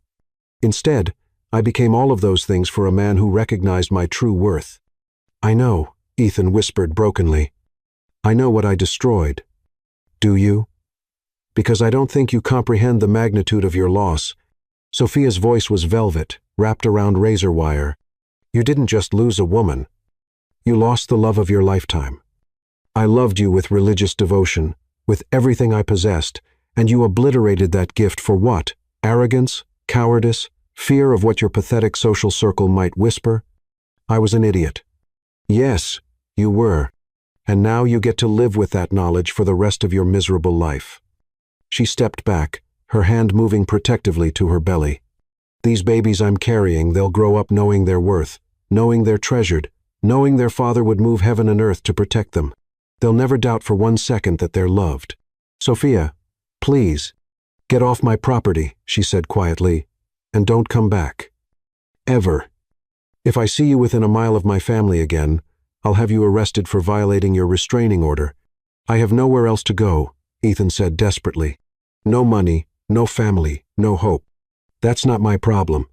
Sophia's voice was final. "You made your choices. Now live with them." She began to close the door, but Ethan's broken voice stopped her. "I loved you," he whispered. "I did love you. I was just too proud and stupid to admit it." Sophia paused, studying his haggard face for just a moment. She saw a ghost of the man she'd once worshipped, the man whose bed she'd shared and whose child she'd carried with such hope. "I know you did," she said softly. "That's what makes this so perfect. You lost the love of your life because you were too weak to fight for it, and now you get to watch her live happily ever after with someone who was strong enough to claim her." The door closed with a final, echoing slam. Through the window, Sophia watched Ethan stand on her doorstep for several long minutes before finally walking away, his shoulders shaking with silent sobs. He got into his battered car and drove away from the estate that had once been his birthright, now banished forever from the kingdom he'd inherited and lost. "Is it over?" Gabriel asked quietly, pulling her into his arms. Sophia leaned back against his chest, watching Ethan's car disappear down the long driveway. In her arms, Noah played with her necklace, completely secure in his parents' love. In her belly, 2 new lives grew strong and safe, surrounded by the wealth and protection their father would provide. "It's over," she confirmed. "Ethan Caldwell is nothing now less than nothing. And she gestured to encompass their family, their empire, their perfect life. We have everything." As night fell over the Caldwell estate now, the stone estate Sophia stood in the master bedroom that had once belonged to the family that employed her. She'd redecorated completely, erasing every trace of the Caldwells and replacing it with her own elegant taste. This room, where she'd once changed sheets and dusted furniture, was now her sanctuary, her throne room, her castle. The woman who'd once been thrown out in shame now ruled the kingdom, while the king who'd banished her lived in exile and despair. The revenge was complete, the victory absolute, and Sophia Stone, née Hart, had never been happier.